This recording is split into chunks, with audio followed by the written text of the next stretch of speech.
आत्मने नमः। ॐ श्री परमात्मने नमः। श्रीमद्भगवद्गीता अथ चतुर्थोऽध्यायः। ज्ञानकर्मसन्न्यासयोगः। श्रीभगवानुवाच इमौ विवस्वते योगं प्रोक्तवानहमव्ययम् विवस्वान्मनवे प्राह मनुरिक्ष्वाकवे ब्रवीत् एवं परम्परा प्राप्तम् इमं राजर्षयो विदुः सकाले नेह महता योगो नष्टः परन्तप स एवायं मया तेद्य योगः प्रोक्तः पुरातनः भक्तोऽसि मे सखा चेति रहस्यं ह्येतदुत्तमम्। अर्जुन उवाच अपरं भवतो जन्म परं जन्म विवस्वतः कथमेतत् विजानीयाम् त्वमादौ प्रोक्तवानिति। श्रीभगवानुवाच बहूनि मे व्यतीतानि जन्मानि तव चार्जुन तन्यहौ वेद सर्वाणि न त्वौ वेत्त परन्तप अजोऽपि सन्नव्ययात्मा भूतानामीश्वरोऽपि सन् प्रकृतिं त्वामधिष्ठाय सम्भवाम यात्ममायया यदा यदा हि धर्मस्य ग्लानिर्भवति भारत अभ्युत्थानमधर्मस्य तदात्मानं सृजाम्यहम् परित्राणाय साधूनां विनाशाय च दुष्कृतां धर्म संस्थापनार्थाय संभवामि युगे युगे जन्म कर्म च मे दिव्यम् ये वै यो वेति तत्त्वतः त्यक्त्वा देहं पुनर्जन्म नैति मामेति सोऽर्जुन वीतरागभयक्रोधाः मन्मया मामुपाश्रिताः बहवो ज्ञानतपसा पूता मद्भावमागताः ये यथा मां प्रपद्यन्ते तां तथैव भजाम्यहम् मम वर्त्मानुवर्तन्ते मनुष्याः पार्थ सर्वशः काङ्क्षन्तः कर्मणां सिद्धिं यजन्त इह देवताः क्षिप्रं हि मानुषे लोके सिद्धिर्भवति कर्मजा चातुर्वर्ण्यं मया सृष्टं गुणकर्म विभागशः तस्य कर्तारमपि मां विद्य कर्तारमव्ययम् न मां कर्माणि लिम्पन्ति न मे कर्मफले स्पृहा इति मायोऽभिजानाति कर्मभिर्नासपद्यते ये वै ज्ञात्वा कृतं कर्म पूर्वैरपि मुमुक्षुभिः कुरु कर्मैव तस्मात् त्वं पूर्वैः पूर्वतरं कृतं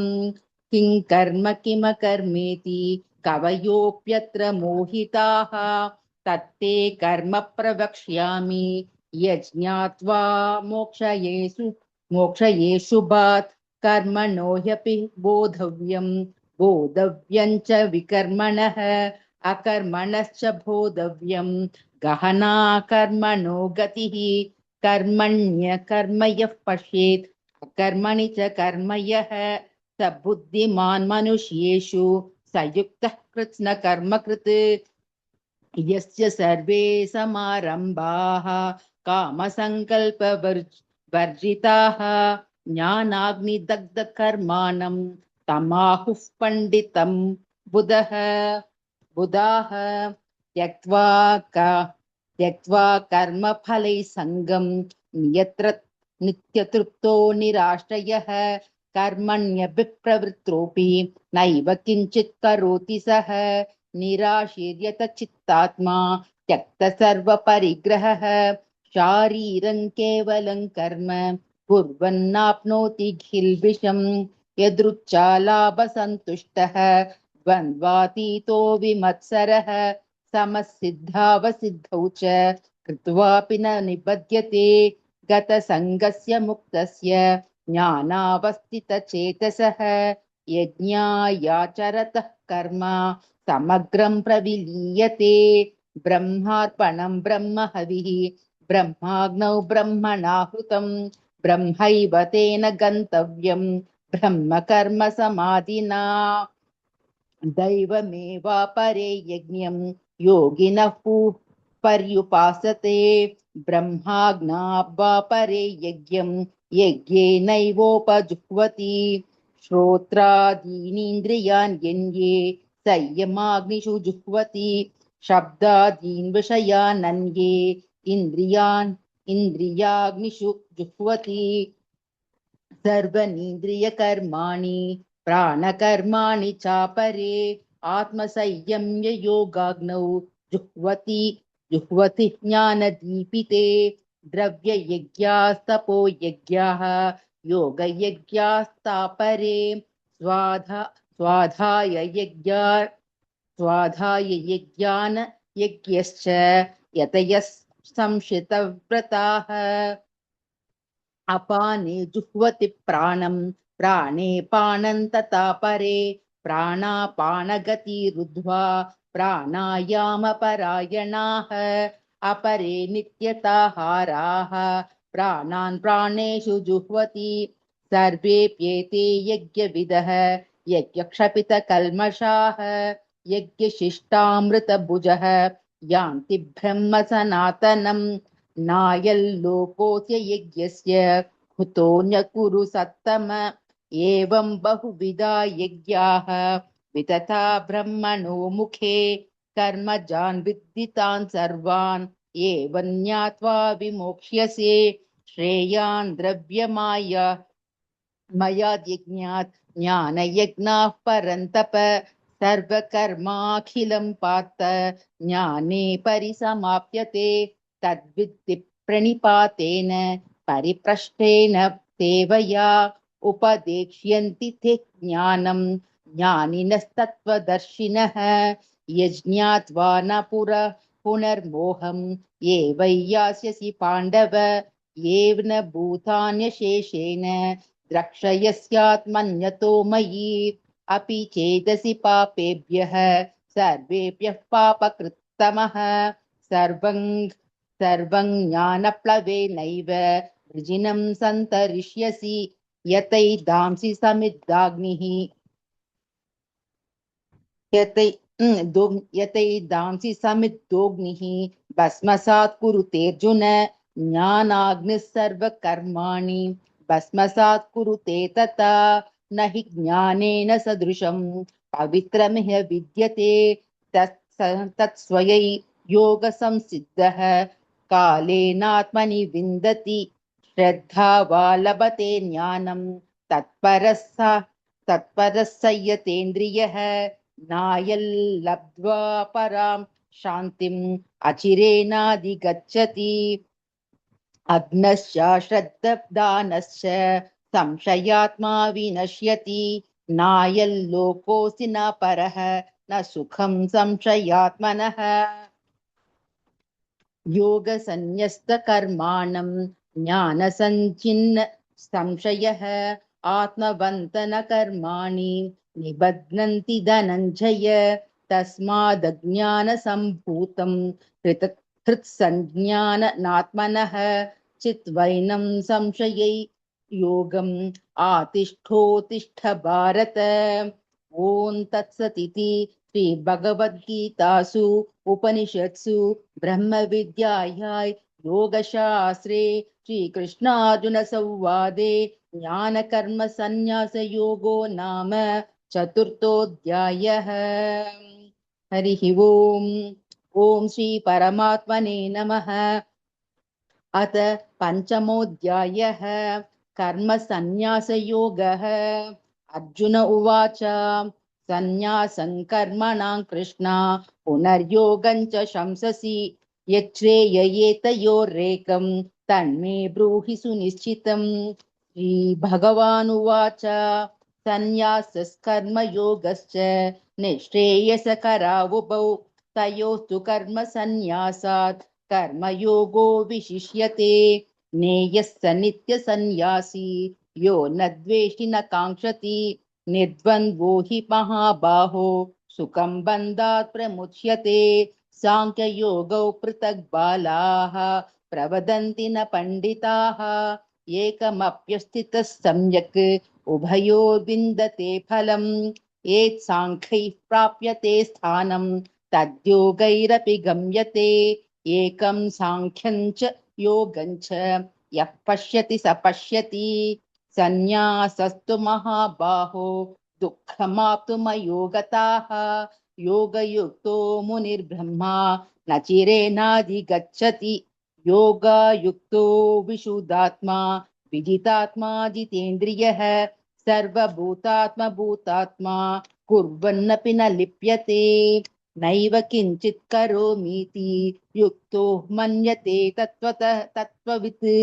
पश्यन् शृण्वन् स्पृशन् जिघ्रन् अश्नन् गच्छन् स्वपन् श्वसन् प्रलपन् विसृजन् गृह्णन् उन्मिषन् निमिषन्नपि इन्द्रियाणीन्द्रियार्थेषु वर्तन्त इति धारयन् ब्रह्मण्याधाय कर्माणि सङ्गं त्यक्त्वा करोति यः लिप्यते न स पापेन पद्मपत्रामिवाम्बसा कायेन मनसा बुद्ध्या केवलैरिन्द्रियैरपि योगिनः कर्म कुर्वन्ति सङ्गं त्यक्त्वात्मशुद्धये युक्तः कर्म फलं त्यक्त्वा शान्तिमाप्नोति नैष्ठिकीम् अयुक्तः कामकारेण पल्ले सक्तो निबध्यते सर्वकर्माणि मनसा सन्न्यस्यास्ते सुखौ वशी नवद्वारे पुरे देहि नैव कुर्वन्न कारयन् न कर्तृत्वं न कर्माणि लोकस्य सृजति प्रभुः न कर्मफलसंयोगं स्वभावस्तु प्रवर्तते नादत्ते कस्यचित् पापं न चैव सुकृतौ विभुः अज्ञानेनावृतं ज्ञानं तेन मुह्यन्ति जन्तवः ज्ञानेन तु तदज्ञानं येषान्नाशितमात्मनः तेषामादित्यवज्ञानं प्रकाशयति तत्परम् तद्बुद्धयस्तदात्मानः तनिष्ठास्तत्परायणः गच्छन्त्यपुनरावृत्तिं ज्ञाननिर्धूतकल्मषाः विद्या विनयसम्पन्ने ब्राह्मणे गविहस्तिनि शुनि चैव श्वपाके च पण्डिता समदर्शिनः इहैव तैर्जितः सर्गः येषां साम्ये स्थितं मनः निर्दोषं हि समं ब्रह्मा तस्माद् ब्रह्मणि ते स्थिताः न प्रहर्षयेत् प्रियं प्राप्य नोद्विजेत् प्राप्य चाप्रियं स्थिरबुद्धिर सम्मूढः ब्रह्मविद् ब्रह्मणा स्थितः बाह्यस्पर्शेस्तु प्रसक्तात्मा विन्दयात्मनि यत्सुखं ब्रह्म ब्रह्म योगयुक्तात्मा सुखमक्षयमश्नुते ये हि संस्पर्शजा भोगाः दुःखयोनय एव ते आद्यन्तवन्त कौन्तेय न तेषु रमते बुधः शक्नोति हैव यः सोढुं प्राक्शरीरविमोक्षणात् कामक्रोधोद्भवो वेगं स युक्तः स सुखी नरः योऽन्तः सुखोऽन्तरा रामः तथान्तर्ज्योतिरेव यः स योगी ब्रह्मनिर्वाणं ब्रह्मभूतोऽधिगच्छति लभन्ते ब्रह्मनिर्वाणं ऋषयः क्षीणकल्मषाः छिन्नद्वैधायतात्मानः सर्वभूतहिते रताः कामक्रोधावियुक्तानां यतिनायतचेतसाम्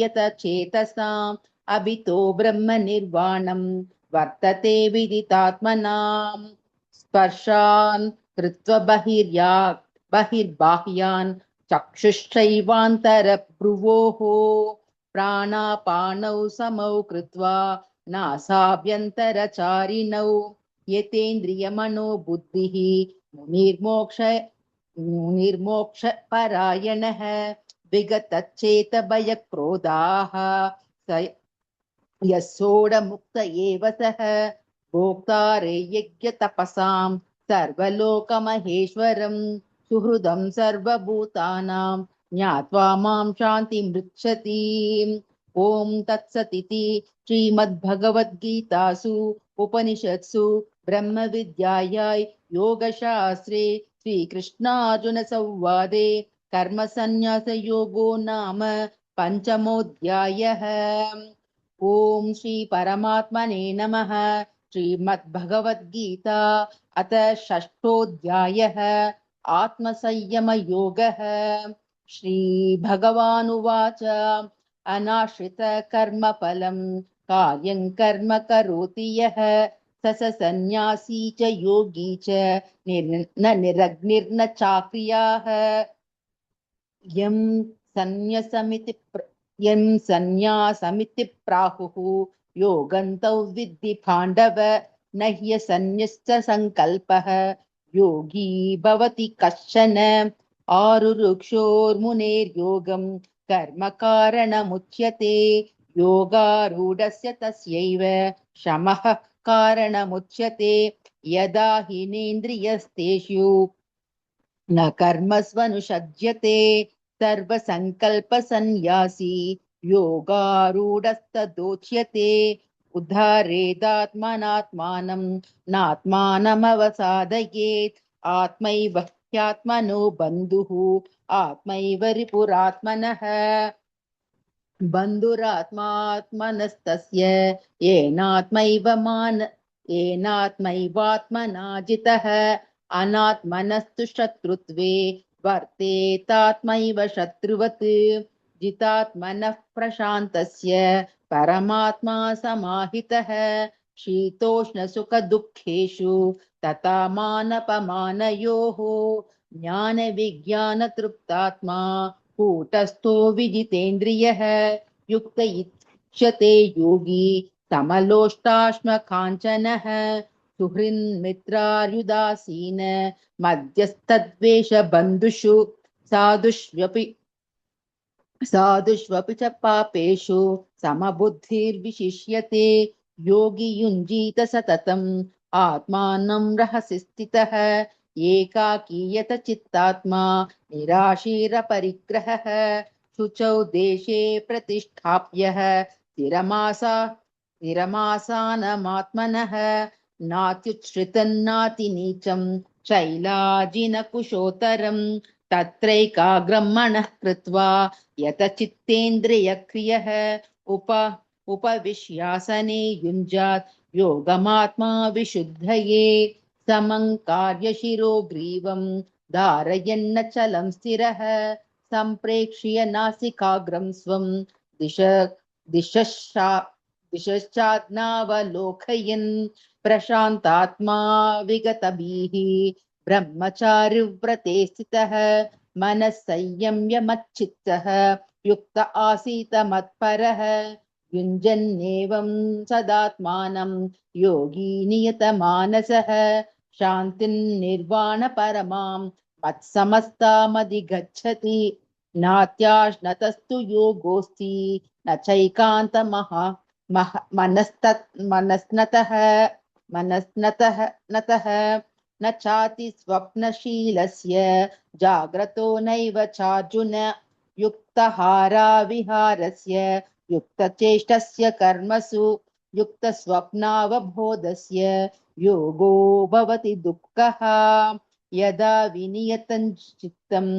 आत्मन्येवावतिष्ठते निःस्पृहः सर्वकामेभ्यः युक्त इत्युच्यते तदा यथा दीपो निवातस्यः तस्थः नेङ्गते सोपमा स्मृता योगिनो यत चित्तस्य युञ्जतो योगमात्मनः यत्रो परमते चित्तं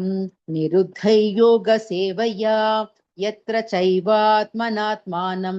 पश्यन्नात्मनि तुष्यति सुखमात्यान्ति यत्तद् बुद्धिर्ग्राह्यमतीन्द्रियं वेति यत्र न चैवायं स्थितश्चलति तत्त्वतः यल्लब्ध्वा चापरल्लाभं मन्यते नाधिकं तथाः यस्मिन् स्थितो न दुःखेन गुरुनापि विचाल्यते तौ विद्याद् दुःखसै तौ विद्या दुःखसंयोग वियोगयोगसङ्गिनं न स निश्चयेन योक्तव्यः योगो निर्भिन्नचेतसा सङ्कल्पप्रभवान् कामान् त्यक्त्वा सर्वान् शेषतः मनसैवेन्द्रियाग्रामं विनियम्य समन्ततः शनैः शनैः बुद्धया धृति गृहीतया आत्मसंस्थं मनः कृत्वा न किञ्चिदपि चिन्तयेत् यतो यतो निश्चरति मनश्चञ्चलमस्थिरं ततस्ततो नियम एतत् आत्मन्येव वशं नयेत् प्रशान्तमनसं लभेनं योगिनं सुखमुत्तमम् उपैति शान्तरजसं ब्रह्मभूतात्मकल्मषं युञ्जन्नेवं सदात्मानं योगी विगतकल्मषः सुखेन ब्रह्म संस्पर्शम् अत्यन्तं सुखमश्नुते सर्वभूतस्थमात्मानं सर्वभूतानि चात्मनि ईक्षिते योगयुक्तात्मा सर्वत्र समदर्शनः यो मां पश्यति सर्वत्र सर्वं च मयि पश्यति तस्याहं न प्रणश्यामि स च मे न प्रणश्यति सर्वभूतस्थै यो मां भजत्येकत्वमास्थिताः सर्वथा सर्वथा वर्तमानोऽपि स योगी मयि वर्तते आत्मौपम्येम सर्वत्र समं पश्यति योऽर्जुन सुखौ वा यदि वा दुःखं स योगी परमामतः यो ये अर्जुन उवाच यो ये प्रोक्तः साम्येन मधुसूदन एतस्य हन्न पश्यामि चञ्चलत्वात् स्थितिं स्थिराम् चञ्चलं हि मनः कृष्णा प्रमाथिव बलवदृढं तस्याहं निग्रहं मन्ये वायोरिव सुदुष्करम् श्रीभगवानुवाच असंशयं महाबाहो मनो दुर्निग्रहं चलम् अभ्यासेन तु कौन्तेय वैराग्येन च गृह्यते अस्यै यतात्मना योगः दुष्प्राप इति मे मतिः वश्यात्मना तु यतता शक्यो वाप्तुमपायतः यतः अर्जुन उवाच अयति श्रद्धयापेतः योगाचलितमानसः अप्राप्य योगसंसिद्धिं कां गतिं कृष्ण गच्छति कच्चिन्नो भयविभ्रष्टः चिन्नाभ्रमव नश्यति अप्रतिष्ठो महाबाहो विमूढो ब्राह्मणः पति एतान्मे संशयं कृष्णा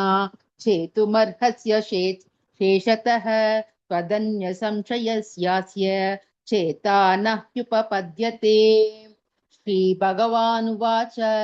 पार्थ नैवेह न मूत्र